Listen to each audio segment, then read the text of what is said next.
রাখতে পারেন। বয়সটা 35, অনেক স্বপ্ন নিয়ে এসেছি। আপনারা যদি আমার উপর বিশ্বাস রাখেন, আমি কথা দিচ্ছি আপনাদের ঘরের ছেলে হয়ে আগামী দিনগুলো আপনাদের পরিষেবা দেওয়ার জন্য নিজের সর্বটুকু দেব। আমার যদিও আজকে বক্তব্য রাখার খুব বেশি অবকাশ নেই, কেন আপনারা প্রায় সবাই এসছেন আজকে জুন্দির সঙ্গে দেখা করতে, জুন্দির কথা শুনবেন। আমি জুন্দিকে বলছি দুই একটি কথার মধ্যে দিয়ে তার ভালোবাসা জানানোর জন্য। তার শরীরটা অত্যন্ত খারাপ, গলায় কথা বলতে পারছেন না, তবু তিনি আমার এতটাই প্রিয় দিদি, তিনি তার মধ্যে বলেছেন কেনামপুর আমি আসবো। একটা জোরে হাততে লেগে জুন মিলিয়ার জন্য হোক। জুন্দি, নমস্কার। গলার অবস্থা খুবই খারাপ, পড়ে গেছে আসলে। বিগত কদিন ধরে এত ক্যাম্পেইন চলছে, আর গরমটাও সেরকম পড়েছে, প্রচন্ড ঘাম হচ্ছে। রাঙ্কুকে বলবো সাবধানে থাকতে, ও ক্যান্ডিডেট, ও আমরা অসুস্থ হলে তবুও চলবে, রাঙ্কুকে অসুস্থ হলে চলবে না। এবং আপনারা যারা দিন রাত আমাদের যারা কর্মীরা আছেন এখানে উপস্থিত, আপনাদেরকে প্রথমে আমার কৃতজ্ঞতা, ধন্যবাদ। আপনারা ছাড়া আমরা কেউ নই। আপনারা আছেন শ্রীরামপুরের পাশে, শ্রীরামপুরকে আশীর্বাদ করবেন। এবং নোয়াপাড়ার এই মোহনপুরে যারা যারা বাসিন্দারা আজকে এগিয়ে এসেছে, আমরা অনেকটা পথ এলাম রোড শো করতে করতে, এবং রেসপন্স আমরা খুব ভালো পেয়েছি।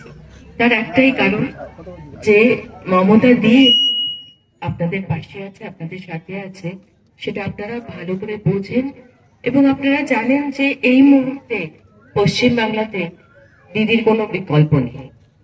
আর বিগত দুদিন ধরে আমরা পার্লামেন্টেও প্রচুর আন্দোলন করে এলাম, এবং হয়তো এই 12 বছরে প্রথম আমরা লোকসভাতে দেখলাম যে কিভাবে নরেন্দ্র মোদী এবং অমিত শাহকে অপোজিশনরা মিলে তাদের মাথার উপরে মাটিতে বসে দিয়েছি আমরা।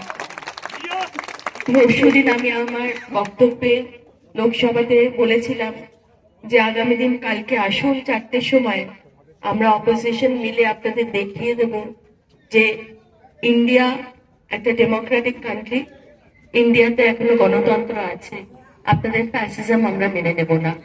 বুঝতেই পারছেন গলা ভেঙে গেছে, এত চেঁচিয়েছি কালকে আমরা পার্লামেন্টে, তারপরে আনন্দে আরো উচ্ছ্বসিত হয়ে এত চেঁচিয়েছি যে গলাটা গেছে।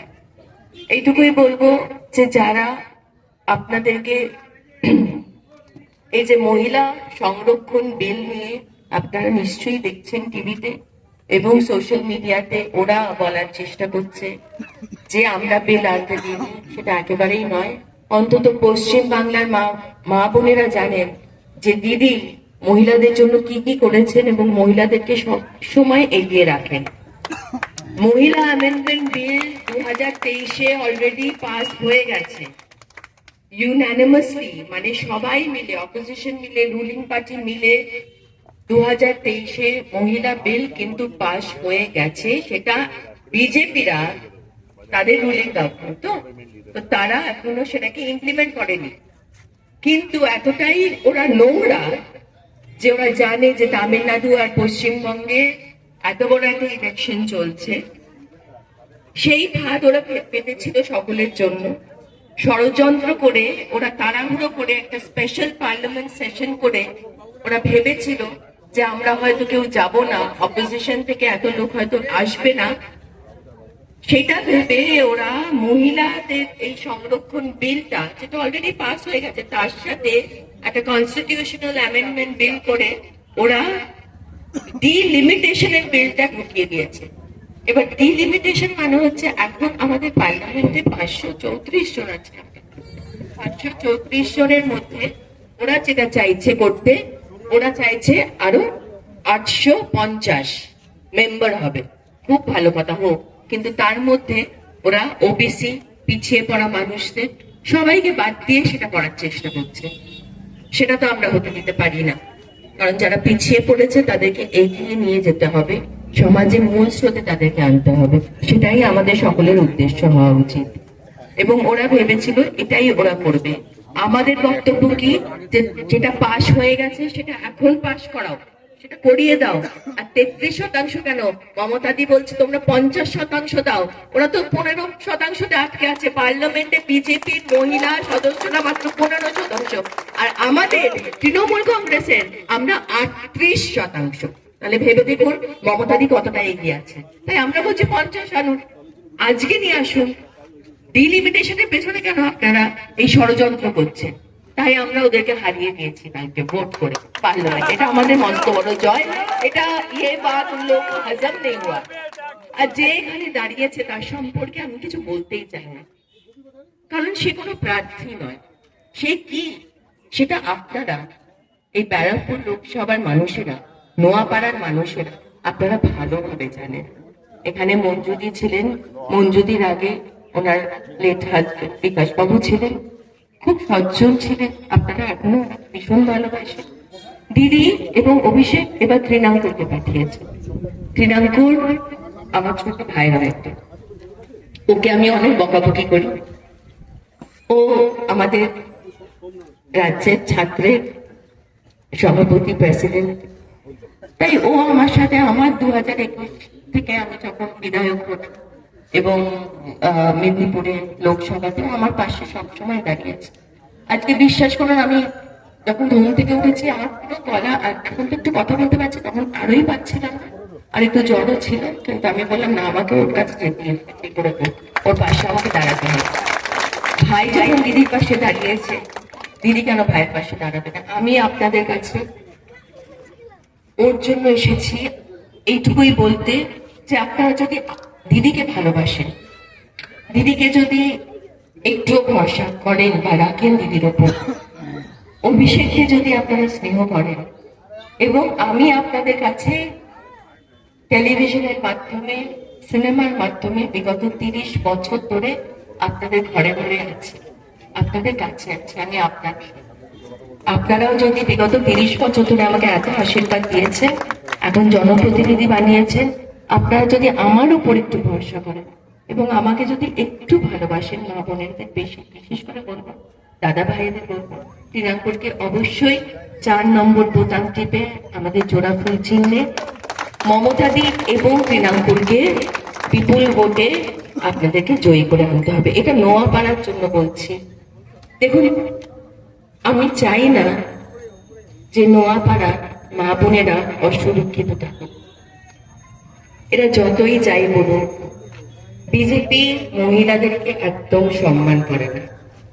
যদি সম্মান করত তাহলে তাদের একজন প্রাক্তন সাংসদ কখনোই বলতো না, দিদি যখন 2021-এ ভাঙা পা নিয়ে প্লাস্টার করে সব জায়গায় মানুষের কাছে পৌঁছচ্ছিল, তখন একজন প্রাক্তন সাংসদ বলেছিলেন যে বারমুডা পরে ঘুরুন, এই তো তাদের রুচি। একজন মন্ত্রী, এখনো সে মন্ত্রী, তার নাম আমি দেবো না কারণ এদের নাম আমার নিতে ইচ্ছে করে না, তিনি বলেছিলেন আমাদের মাননীয় মুখ্যমন্ত্রীকে যে ममता दी तो नचनिया है, उनको बोलिए घूर पहन के नाचने के लिए। যারা এরকম কথা বলতে পারে তারা কোনোদিনও কোনো মহিলাকে সম্মান করে না, তারা হয়তো নিজের বাড়ির মা বোনেদেরকেও সম্মান করে। সুতরাং আপনাদেরকে বলবো যে ভেবে চিন্তে মাথা ঠান্ডা করে ভোটটা দেবেন। বিজেপির কাছে অর্থ আছে, বিজেপির কাছে এজেন্সি আছে, বিজেপির কাছে সর্বশক্তি আছে, বিজেপির কাছে ইলেকশন কমিশন আছে। আপনারা সকলে জানেন SIR এ কিভাবে মানুষ হেনস্থা হয়েছে, 200 উপরে মানুষ প্রাণ হারিয়েছে। তাদের কথা ভেবে অন্তত আপনারা মমতাদিকে ভোটটা দেবেন, কারণ মমতাদি ছুটে গিয়েছিল দিল্লির সুপ্রিম কোর্টে আপনাদের জন্য লড়াই করতে, আর সেখানেও সুপ্রিম কোর্ট 2 দিন আগে রায় দিয়েছে যে ট্রাইব্যুনালে যাদের যাদের নাম আছে তারা প্রত্যেকে ভোট দিতে পারে। সুতরাং একজন মহিলা যদি এত কিছু আপনাদের জন্য করে, এত কিছু এত ভাবে আপনাদের পাশে থাকে, তাহলে বিগত 15 বছর ধরে যিনি নিরলস কাজ করেছেন আপনাদের জন্য, একটা দিন তিনি ছুটি নেন না, রোববার দিনও কিন্তু বাড়িতে বসে কাজ করেন, সেই মহিলার পাশে আপনারা থাকবেন না, নোয়াপাড়া থাকবে না, এটা আমার স্বপ্নের বাইরে। তাই আমার ভাই তৃণাঙ্কুরকে আবারও 29শে এপ্রিল 4 নম্বর বোতাম টিপে জোড়াফুল চিহ্নে ভোটটা দিয়ে তৃণাঙ্কুরকে বিধানসভাতে পৌঁছতে হবে এবং মমতাদিকে চতুর্থবারের জন্য মুখ্যমন্ত্রী করে নোয়াপাড়াকে একেবারে নবান্নের 14 তলায় পৌঁছে দিতে হবে। কারণ আমরা বিশ্বাস করি মা মাটি মানুষই আমাদের শক্তি, মা মাটি মানুষ আমাদের ক্ষমতা। আপনাদের আশীর্বাদ আমাদের চাই, আর আমাদের কিছু চাই না। তাই যতই করো হামলা, জয় বাংলা, জয় বাংলা, জয় বাংলা। খুব ভালো থাকবেন।